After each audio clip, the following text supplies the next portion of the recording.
Hello everyone, welcome back to our channel English माध्यम के platform पे मैं हूं आपकी एजुकेटर प्रियंका ठाकुर और हम सॉल्व कर रहे हैं editorial based practice exercise. Start करते हैं आज का session with thought of the day, that is the journey of 1000 miles begins with a single step. यानी कि हजारों किलोमीटर्स की भी कोई यात्रा होगी ना, वो शुरुआत उसकी तभी होगी जब आप पहला कदम उठाएंगे। यानी कि आपको अपने ड्रीम जो भी है आपका, चाहे ड्रीम जॉब हो गया, चाहे ड्रीम घर हो गया, वो अपने ड्रीम को हकीकत बनाने के लिए आपको पहला कदम तो उठाना ही पड़ेगा। यानी कि आपको एक्शन लेने ही पड़ेंगे। ठीक है, जो भी आपके सपने हैं वो सब आपके एक्शन से जुड़े हुए हैं। अगर आप एक्शन लेते हैं तो आप कामयाब ज़रूर होंगे। अगर आप नहीं लेते हैं, प्लानिंग्स ही करते रहते हैं, डे ड्रीमिंग करते रहते हैं, तो फिर वो चीज़ें आपके सपने ही बन के रह जाएंगे। ठीक है, तो आपके सपनों को हकीकत बनाना है या सपना बने रहने देना है, वो आपके हाथ में है। चलिए आगे बढ़ते हैं। Reading comprehension and practice exercise for SSC CGL 2024। Antimicrobial resistance is a health issue that will negate advances in medicine। बोल रहे हैं एंटीमाइक्रोबियल रेजिस्टेंस क्या होता है? प्रतिरोधक। तो एंटीमाइक्रोबियल मतलब कि जो हम एंटीबायोटिक्स खाते हैं ना, उसके वजह से हमारे अंदर जो माइक्रोब्स होते हैं, जो जीवाणु बाहर के आ जाते हैं, उनके विपरीत क्या होता है, मतलब उनका अगेंस्ट करने वाले जो हमारे अंदर जीवाणु बनते हैं, जो उनका विरोध करते हैं, तो उसके प्रति भी अब हमारे शरीर में क्या बन रही है? रेजिस्टेंस, विरोध बन रहा है, जो कि एक बहुत बड़ा, बहुत मेजर हेल्थ इशू बनता जा रहा है, जिसकी वजह से हम मेडिसिन की फील्ड में जो भी एडवांसेस, जो भी तरक्की कर रहे हैं, वो नेगेट यानी कि नेग्लिजिबल होती जा रही हैं, शून्य होती जा रही हैं। Prevention is better than cure, but taking this adage to the extreme in the practice of medicine might obnubilate the very purpose of treating patients to recovery। बोल रहे हैं कि prevention is better than cure, ये हम सब जानते हैं, लेकिन इस तर्क को हम अगर मेडिसिन की भाषा में बहुत ज्यादा एक्सट्रीम तक ले गए हैं तो इससे क्या हो जाएगा? इट माइट ऑब्निबुलेट का मतलब होता है धुंधला कर देना। तो जो मुख्य पर्पस है पेशेंट्स को ट्रीट करने का, उनको रिकवरी करने का, वो जो पर्पस है वो धुंधला जाएगा अगर हम मेडिसिन को इस तरीके से यूज करें कि अच्छा बीमार होने से पहले ही आप दवाई खा लो। ठीक है, and even turn out to be counter productive, और ये काउंटर प्रोडक्टिव यानी कि इतनी ज्यादा फायदेमंद भी नहीं होगी, बल्कि इसके नुकसान हो सकते हैं। In the case of prophylactic use of antibiotics, prophylactic मतलब होता है कि हम किसी बीमारी से बचने के लिए किसी चीज का अगर इस्तेमाल करते हैं, तो किस चीज का प्रोफिलैक्टिव यूज किसका कर रहे हैं हम? एंटीबायोटिक्स। यानी कि अगर हम एंटीबायोटिक्स को किसी बीमारी के होने से पहले ही ले रहे हैं, उनका इस्तेमाल कर रहे हैं, the resultant antimicrobial resistance will be deadly. तो इसका जो प्रभाव के तौर पे एंटीमाइक्रोबियल रेजिस्टेंस AMR डेवलप होगा, वो जानलेवा हो सकता है।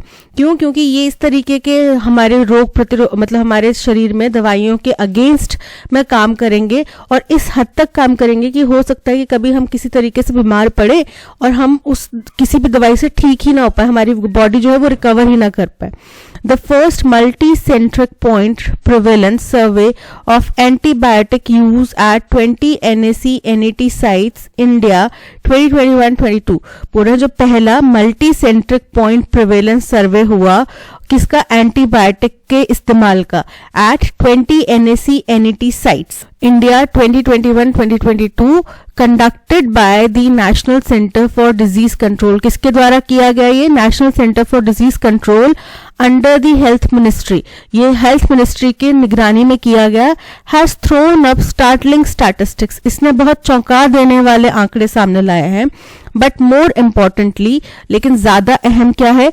एग्जामिनिंग द माइन्यूट इटैलिसाइसिस की इश्यूज। अगर हम ये छोटी छोटी चीजों को एग्जामिन कर रहे हैं, जब छोटी छोटी चीजों की जांच पड़ताल कर रहे हैं, तो बहुत मुख्य इश्यूज जो है वो हाईलाइट होकर आ रहे हैं, जो मेन इश्यूज हैं वो हाईलाइट होकर आ रहे हैं, that have been flagged by experts for years now, जिनके बारे में एक्सपर्ट्स ने, विशेषज्ञों ने कई सालों से हमें पहले ही आगाह किया हुआ है, कई सालों से आगाह करते आए हैं।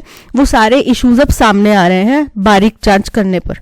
over 70% of the patients in tertiary care hospitals across 15 states and 2 union territories were prescribed antibiotics. अब इसके अनुसार ये जो एनालिसिस किया गया, जो एक रिसर्च की गई, उसके अनुसार पाया गया कि 70% पेशेंट्स को कोई भी टर्शरी हॉस्पिटल है उसके अंदर में, कहाँ पे, हिंदुस्तान के 15 स्टेट्स और 2 यूनियन टेरिटरीज के सभी टर्शरी हेल्थ केयर हॉस्पिटल्स में लगभग 70% जो पेशेंट्स हैं उनको एंटीबायोटिक्स दी गई, प्रिस्क्राइब की गई.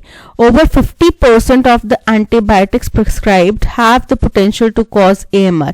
और इनमें से 50% जो एंटीबायोटिक्स हैं उनमें AMR यानी कि एंटी माइक्रोबियल रेजिस्टेंस कॉज करने की क्षमता है. But most crucial reveal was that 55% of the patients surveyed were prescribed antibiotics as prophylaxis. यानी कि, लेकिन जो ज्यादा चौंकाने वाली बात, क्रूशियल जो अहम बात सामने आई है वो ये है कि इनमें से ये 70% जो पेशेंट्स हैं उनमें से 55% पेशेंट्स जो उनका सर्वे किया गया उनसे ये पता चला कि उनको एंटीबायोटिक एक बचाव के तौर पे दी गई थी. उनको कोई भी एंटीबायोटिक का ऐसा कोई भी उनके अंदर वायरस नहीं था, बैक्टीरिया नहीं था जिसके लिए उनको एंटीबायोटिक की जरूरत थी, बट उनको बचाव के तौर पे कि अगर कोई इन्फेक्शन हो तो वो हील हो जाए, इस तौर पे उनको जो है एंटीबायोटिक प्रिस्क्राइब की गई थी. और as a preventive only 45% were prescribed antibiotics to actually treat infections. और केवल 45% लोगों को ही एंटीबायोटिक्स एक्चुअल में कुछ इन्फेक्शन था उसको हील करने के लिए दी गई थी. Of this, only 6 were prescribed the drugs after identifying the specific bacteria. और इनमें से भी केवल 6% ऐसे लोग थे जिनको ये एंटीबायोटिक, उनका किस तरीके का बैक्टीरिया का इन्फेक्शन है, क्या इन्फेक्शन है, वो जांच करने के बाद, आइडेंटिफाई करने के बाद उनको उसी स्पेसिफिक ड्रग को दिया गया, यानी कि वही स्पेसिफिक मेडिसिन दी गई. अदरवाइज बाकी सब चीजों में रैंडमली प्रिवेंटिव कॉज के तौर पे एक हम एंटीबायोटिक दे रहे हैं, वो भी किस लिए, prevention is better than cure, उस चक्कर में. AMR occurs when pathogens evolve. AMR तब होता है जब पैथोजेंस जो है वो विकसित होते हैं. Fortifying themselves against drugs, जो अपने आप को क्या करते हैं, एक मजबूत तरह बना लेते हैं, किले की तरह बना लेते हैं, कैसे, ड्रग्स के अगेंस्ट में. And stop responding to antimicrobial drugs. और फिर साथ ही के साथ क्या होता है कि फिर ये एंटी माइक्रोबियल ड्रग्स जो है उनको रिस्पॉन्ड नहीं करते, इनके ऊपर फिर दवाइयों का असर नहीं होता. While it is the nature of pathogens to evolve, बोल रहे हैं हालांकि ये पैथोजेंस का नेचर है कि वो इवॉल्व होते हैं, वो विकास करते हैं, विकसित होते हैं. This ever increasing crisis is constantly being exacerbated by unsound medical and animal husbandry practices. लेकिन ये जो इतनी तेज संख्या में ये क्राइसिस बढ़ रहा है, इतनी वृद्धि से ये बढ़ रहा है, स्पीड से बढ़ रहा है क्राइसिस AMR का, ये इसलिए बढ़ रहा है, इसको ज्यादा गति किसने दी है, जो अनसाउंड यानी कि अनैतिक तरीके से हम मेडिकल प्रैक्टिसेस कर रहे हैं या एनिमल हस्बेंड्री प्रैक्टिसेस कर रहे हैं. यानी कि आपको पता है जानवरों को भी ज्यादा दूध देने के लिए इंजेक्शंस लगाए जाते हैं, उनको जल्दी बच्चे हों उस चक्कर में भी उनको इंजेक्शंस लगाए जाते हैं, उनकी ग्रोथ जल्दी हो इस चक्कर में इंजेक्शंस लगाए जाते हैं. तो ये इन सभी चीजों की वजह से जो स्थिति है वो और ज्यादा गंभीर हो गई है. It is precisely the sort of misuse and overuse of anti microbials. बोल रहे हैं अगर हम ठीक तरीके से बात करें, प्रिसाइज बात करें, तो ये मिसयूज और ओवरयूज हो रहा है एंटी माइक्रोबियल्स का, as revealed by the survey, जैसा कि सर्वे से पता चला, which cause the development of drug resistance pathogens, जिसकी वजह से ये ड्रग्स के निरोधक, ड्रग्स के अगेंस्ट में पैथोजेंस डेवलप हो गए हैं. That in turn pose great risk to life and exacerbate morbidity, जिसकी वजह से आगे क्या हुआ है, हमारे जीवन को बहुत बड़ा रिस्क उत्पन्न हो गया है, खड़ा हो गया है. और मॉर्बिडिटी यानी कि किसी भी डिजीज या किसी भी परेशानी से जो हम जूझ रहे हैं उसकी स्थिति और ज्यादा गंभीर हो गई है. The World Health Organization WHO estimates that bacterial AMR was directly responsible for 1.27 million global deaths in 2019. बोल रहे हैं WHO ने आंकड़ा निकाला है, अंदाजा लगाया है कि बैक्टीरियल AMR की वजह से 1.27 मिलियन ग्लोबल डेथ, दुनिया भर में 1.27 मिलियन लोगों की डेथ हुई है केवल और केवल 2019 के दौरान, and contributed to 4.95 million deaths, जिसके वजह से ये टोटल आंकड़ा कितना हो गया अभी तक का 4.95 मिलियन डेथ्स का आंकड़ा हो गया है। AMR invalidates the multiple gains that modern medicine has achieved over years। तो बोल रहे हैं कि AMR की वजह से हमारी मॉडर्न मेडिसिन ने जो इतने सालों की कड़ी मेहनत के बाद में कुछ अच्छे डेवलपमेंट्स किए हैं, कुछ यहाँ पे कुछ फायदे, कुछ बेनिफिट हासिल कर पाए हैं, उन सबको ये इनवैलिडेट कर देता है, नलिफाई कर देता है, जीरो कर देता है। Makes infections harder to treat, और इसी की वजह से AMR की वजह से ही आगे जो इन्फेक्शंस हैं वो और ज़्यादा मुश्किल हो जाते हैं ट्रीट करना, उनका इलाज और ज़्यादा मुश्किल होता है। But also renders other medical procedures and treatment such as surgery, लेकिन साथ ही ये जो बाकी मेडिकल प्रोसीजर्स होते हैं, जैसे कि कुछ सर्जरी की गई है, सिजेरियन सेक्शंस हुए हैं, ठीक है, कैंसर कीमोथेरेपी हो गई है, इन सब चीज़ों को और ज़्यादा मच मोर रिस्की और ज्यादा रिस्की बना देता है। WHO वार्न्स, ऐसा कि WHO की चेतावनी है। Infectious disease specialists and crucial care experts have for long been waving the red flag over AMR। बोल रहे हैं कुछ इन्फेक्शियस यानी कि फैलने वाली जो डिजीजेस हैं उनके स्पेशलिस्ट हैं, कुछ क्रिटिकल केयर एक्सपर्ट्स हैं, इन सब ने बहुत लंबे समय से चेतावनी दी है AMR के बारे में, calling for rational prescription of antibiotics, और बार बार ये कहा है, आह्वान किया है कि आप एंटीबायोटिक्स का प्रिस्क्रिप्शन सोच समझ के कीजिए, जहां जरूरत है केवल वही कीजिए। The curbs on the use of drugs to promote growth in animals and plants, और पौधों को, जानवरों को जल्दी डेवलप करने के लिए जो मेडिसिन यूज की जाती हैं इस तरीके की, उनके ऊपर रोक लगाई जाए, ये बार बार वो वार्निंग दे रहे हैं। It is also clear that there is an antibiotic research and development pipeline crisis। ये बात भी साफ हो गई है कि हम एंटीबायोटिक के ऊपर ज्यादा रिसर्च और डेवलपमेंट नहीं कर रहे हैं, इसमें भी एक गैप आ चुका है। And urgent measures are required to develop new drug candidates, और अभी हमें बहुत ज्यादा जरूरत है कि हम इमीडिएटली नए ड्रग्स ढूंढने के लिए मेहनत करें, रिसर्च करें, डेवलपमेंट करें। And more equitable access to them, और वो जो है वो जन साधारण के लिए भी आसानी से अवेलेबल होनी चाहिए, इस तरीके की ड्रग हमें बनानी चाहिए। ऐसा नहीं कि हमने 1 लाख रुपए की मेडिसिन बना ली जो कि AMR को सॉल्व कर पाएगी और जिससे कोई AMR नहीं होगा, और फिर हम क्या कर रहे हैं, वो 1 लाख रुपीस की मेडिसिन तो केवल अमीर लोग या थोड़े अपर मिडिल क्लास लोग वही ले पाएंगे, जो लोअर क्लास लोग हैं या गरीब लोग हैं वो लोग तो ले नहीं पाएंगे, तो वो फिर उसका एक्सेस जो है हर किसी के पास नहीं होगा, तो ये भी नहीं करना चाहिए। The role of doctors and government in regulating use of drugs is crucial in this battle, but more so the later। बोल रहे हैं कि डॉक्टर्स और सरकार का जो रोल है इन ड्रग्स के इस्तेमाल के रेगुलेट करने में, यानी कि कमी लाने में, निर्धारित करने में कि कितने तौर पर हमें ये देनी चाहिए और किस लिमिट में देनी चाहिए, ये बहुत ज्यादा जरूरी है अगर हमें ये लड़ाई जीतनी है तो। लेकिन ज्यादा अहम रोल किसका है? सरकार का। The patients too are impatient with the medical process. अब जाहिर सी बात है पेशेंट्स भी थोड़े से ना वो लापरवाह होते हैं, इम्पेशेंट होते हैं, उनको भी जल्दबाजी होती है कि जल्दी से ठीक हो जाओ, फिर मैं ऑफिस जाऊं, मैं बोर हो गया बिस्तर पे पड़े पड़े। Expecting immediate relief two elements, और चाहते हैं कि हमारी कोई भी बीमारी है, कोई भी परेशानी है, वो इमीडिएटली ठीक हो जाए।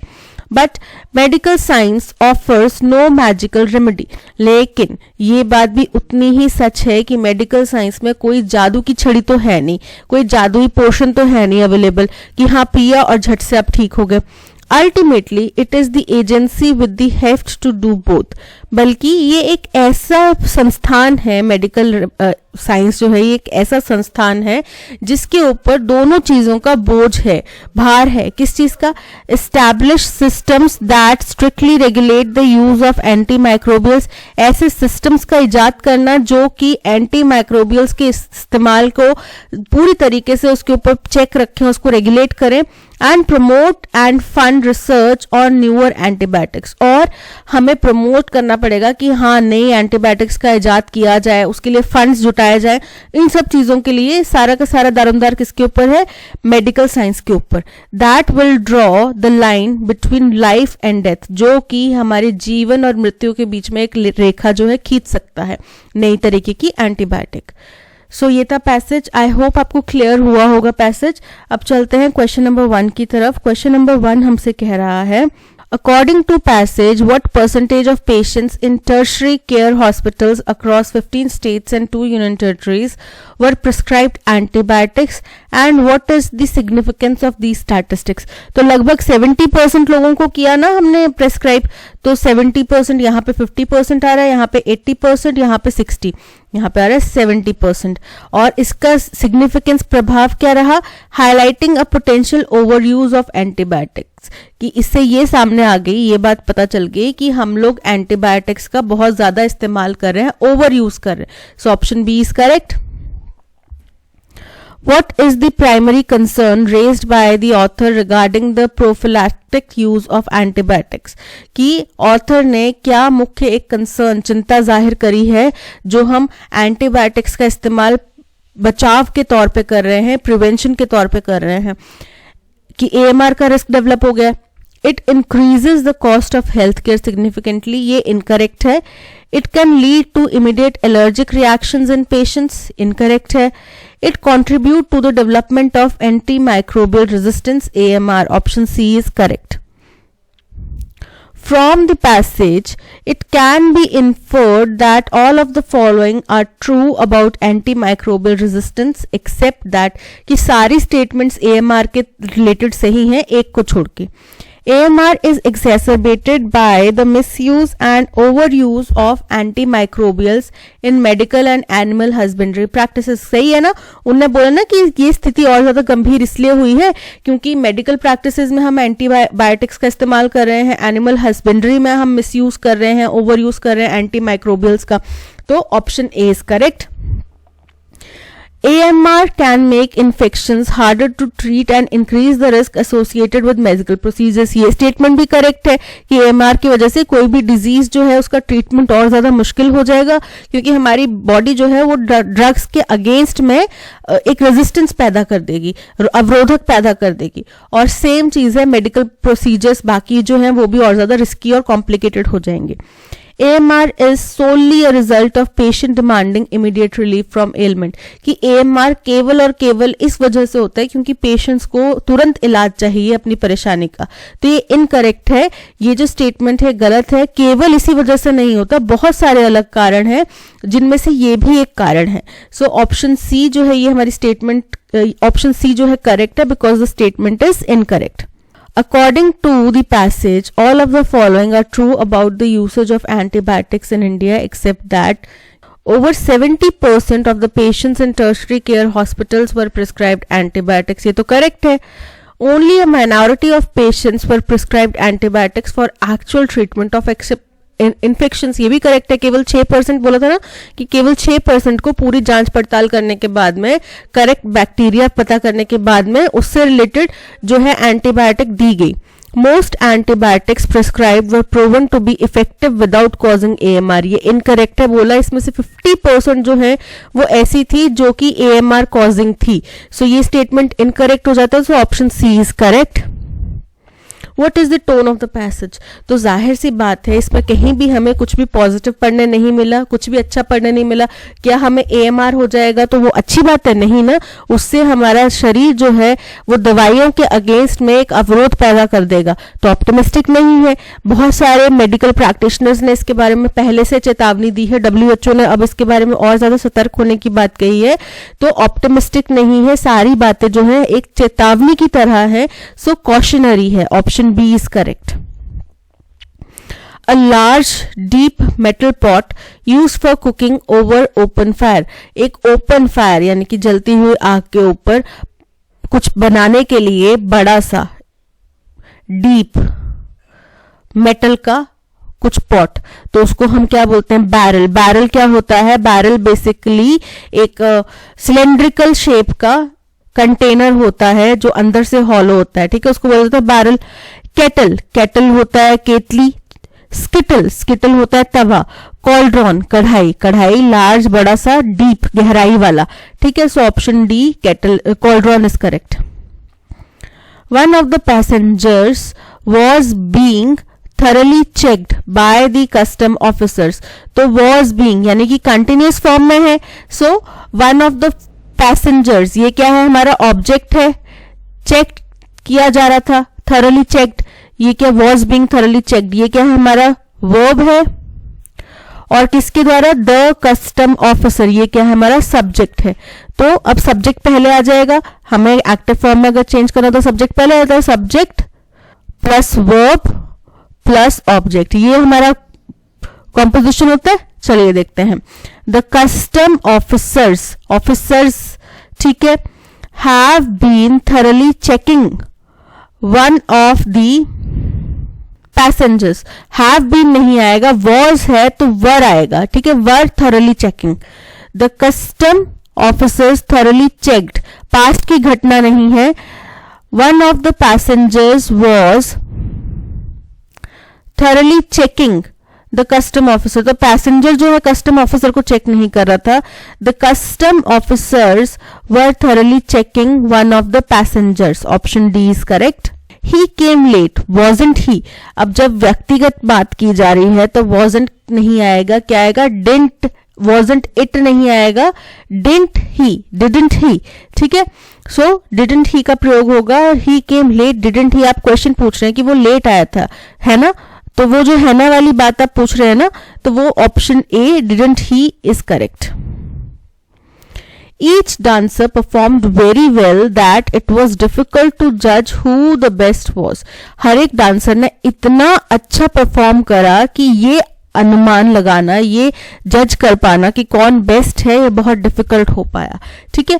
तो जब वेरी वेल नहीं आएगा, यहाँ पे हम एक कंपैरिजन की बात कर रहे हैं, क्या होगा, सो वेल, इतना अच्छा डांस किया कि इतना डिफिकल्ट हो गया ये एनालाइज कर पाना। Such well, so well that option B is correct। She forgot lock the door when she went out in a hurry। उसने दरवाजा बंद करना भूल गई जब वो जल्दीबाजी में बाहर निकल गई, ठीक है। तो जब आप याद से रिलेटेड कुछ चीज बोल रहे हैं ना, भूल जाने से रिलेटेड, याद मतलब आपकी मेमोरी से रिलेटेड, तो जो वर्ब फॉर्म है वो टू प्लस वर्ब की फॉर्म आएगी। तो she forgot to lock the door when she went out in hurry। Forgot lock, she forgot to lock।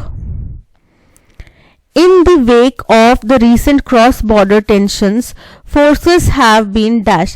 बोल रहे हैं क्योंकि recently cross border यानी कि बॉर्डर पे दोनों तरफ से कुछ तनाव देखा गया, तो उसी की एवज में, उसी की वजह से forces have been dash at strategic locations for immediate action if required। तो forces को एकत्रित किया गया होगा, रखा गया होगा, तैनात किया गया होगा, ऐसी जगहों पे तैनात किया गया कि अगर कुछ भी एक्शन लेने की जरूरत पड़ती है तो वहां से वो जल्द से जल्द वहां पे पहुंच जाए, उस लोकेशन पे पहुंच जाए। डिपार्टेड, डिपार्टेड मतलब प्रस्थान करना। डिप्लॉयड मतलब तैनात करना। डिपॉजिटेड मतलब जमा करना, और डिपोर्टेड मतलब निकाल देना, देश से बाहर निकाल देना। सो यहाँ पे क्या होगा, तैनात करना, फोर्सेस की तैनातगी की बात की जा रही है। So option B diploid is correct. In the pink, in the pink का हमें अप्रोप्रिएट मीनिंग बताना है। इन द पिंक का मतलब होता है अच्छी सेहत में, ठीक है, in good health. In pink dress, in the limelight, in a happy mood, in good health. Option D is correct. Lethal, lethal का मतलब होता है बहुत ही ज्यादा हानिकारक, डेंजरस, फेटल, डेडली, ठीक है। तो इसका हमें सिनोनिम क्या होगा, हार्मलेस जिससे कोई नुकसान नहीं, तो वो तो एंटोनिम हो गया। हेल्दी अगेन एंटोनिम हो गया। फेटल यानी कि जानलेवा, ठीक है। So option C fatal is correct. Please take the students round the biscuit factory, कि आप कृपया इन बच्चों को बिस्किट फैक्ट्री का राउंड लगवा कराओ, उधर दिखाओ इनको बिस्किट फैक्ट्री, यही बोलना चाह रहे हैं वो। तो क्या हो जाएगा, रिक्वेस्ट कर रहे हैं, ठीक है। प्लीज क्या है, एक रिक्वेस्ट है। You are requested to take the students round the biscuit factory. Option B is correct. Prevalent यानी कि जो प्रचलित है, यानी कि आमतौर पे जो चलता है, इसका हमें सिनोनिम चाहिए अनयूजुअल। अनयूजुअल मतलब जो आमतौर पे नहीं होता, रेयर जो कभी कभार होता है, डिफरेंट जो बहुत ही अलग कुछ हुआ है, कॉमन जो आमतौर पे होता है। So option B is correct. However, new research shows that taking the dog for a walk can have its downsides for senior। बोल रहे हैं हालांकि एक नई रिसर्च में सामने आया है कि अगर डॉग्स को घुमाने फिराने की बात आए तो सीनियर सिटीजन्स के लिए उसके कुछ side effects, downsides, negative effects भी मिलते हैं। तो अब ये क्योंकि हाउएवर से स्टार्ट हो रहा है, यानी कि पहले कोई डिस्कशन चल रही होगी, उसी में एक तर्क के एंटी जो एक कॉन्ट्रोडिक्टरी तर्क दिया जा रहा है वो बताया जा रहा है। तो ए हमारा फर्स्ट स्टेटमेंट नहीं हो सकता। ऑप्शन ए जो है, इसमें ए फर्स्ट स्टेटमेंट है, हटा दो। और ऑप्शन डी जो है इसमें भी ए फर्स्ट स्टेटमेंट है, इसको भी हटा दो। तो अब हमारे पास क्या बच गया, या तो ऑप्शन बी होगा या ऑप्शन सी होगा, और दोनों में फर्स्ट स्टेटमेंट जो है वो सी है। Dogs are great companions and provide a healthy excuse to go for a walk and get a bit of exercise। बोल रहे हैं डॉग्स जो है एक बहुत ही अच्छा सेहतमंद कंपेनियन यानी कि साथी होते हैं, हेल्दी ग्रेट कंपेनियन होते हैं, साथी होते हैं, और ये एक हेल्दी सेहतमंद एक्सक्यूज भी है कि हम इनको वॉक कराने लेके जाएंगे तो साथ साथ में हमारी भी वॉक हो जाएगी, हमारी भी एक्सरसाइज हो जाएगी। ठीक है, तो ये काफी अच्छा एक बहाना भी है लोगों के पास में। It once seemed a common sense to believe that having and walking a dog was good for older people। बोल रहे हैं कभी हमें एक जमाना ऐसा था जब एक साधारण सी धारणा बन चुकी थी और लोग मानते थे कि अगर आपके पास में कुत्ता है और आप उसको घुमाने लेके जाते हैं तो जो बुजुर्ग लोग हैं उनकी सेहत के लिए बहुत अच्छा रहता है। तो ये हमारा फर्स्ट स्टेटमेंट है। अब क्यों माना जाता था ये बात इसलिए मानी जाती थी क्योंकि डॉग्स जो हैं वो इंसान के बहुत अच्छे दोस्त होते हैं, कंपेनियन होते हैं। ये हो गया second point. A report published in an American medical journal says injuries among seniors related to dog walking are becoming increasingly prevalent। बोल रहे हैं एक अमेरिकन मेडिकल जर्नल में एक रिपोर्ट पब्लिश हुई है जिसमें ये कहा गया है कि बुजुर्ग लोगों को डॉग वॉकिंग की वजह से जो इंजरीज हो रही हैं वो बहुत ज्यादा बढ़ गई हैं, बहुत ज्यादा प्रचलित हो रही हैं। तो बोला फर्स्ट स्टेटमेंट ये हो गया, सेकंड डॉग्स की हमारे बहुत अच्छे कंपेनियन होते हैं। अब इसी स्टेटमेंट को कॉन्ट्राडिक्ट कर रहा है ए स्टेटमेंट कि हालांकि नई रिसर्च में ये सामने आया है कि सीनियर सिटीजन्स के लिए इसके कुछ नेगेटिव इफेक्ट भी हो सकते हैं। अब वो नेगेटिव इफेक्ट क्या है वो इस जर्नल में बताया गया कि उनके पास में इंजरीज ज्यादा हो रही हैं डॉग वॉकिंग की वजह से। तो हमारा अरेंजमेंट क्या बन रहा है, C B A D. C B A D option B is correct. Talgo, a Spanish company, is one of the major dash of intercity standard and high speed passenger trains। बोल रहे हैं टालगो जो एक Spanish company है वो दुनिया में या फिर स्पेन में हो सकता है कहीं की भी बहुत बड़ी एक इंटरसिटी यानी कि एक शहर से दूसरे शहर लाने ले जाने वाली standard high speed passenger trains के मैन्युफैक्चरर्स हैं, क्रिएटर्स हैं, बिल्डर्स हैं या कंस्ट्रक्टर्स हैं। तो क्या होंगे, मैन्युफैक्चरर्स जो बनाते हैं उनको मैन्युफैक्चर करते हैं, मशीनरी वगैरह डेवलप करते हैं ना, उनको बोलते हैं manufacturers. So option A is correct. Lock stock and barrel, इसका मतलब होता है पूरी तरीके से, पूर्ण तरीके से। जैसे कि आप बोल रहे हैं कि मैंने वो घर पूरे तरीके से खाली कर दिया, यानी कि मैंने उसके सारे जितने भी लॉकर्स हैं, कुछ भी स्टॉक है, कुछ भी बैरल है, सब कुछ खाली कर दिया, मैंने वो घर छोड़ दिया, कंप्लीटली अबैंडन कर दिया। इमीडिएटली, एकदम से, पार्टली, थोड़ा बहुत, रेयरली, कभी कभार, कंप्लीटली, सारा का सारा। सो option D is correct. The political condition of India in 18th century was one of extreme disunity।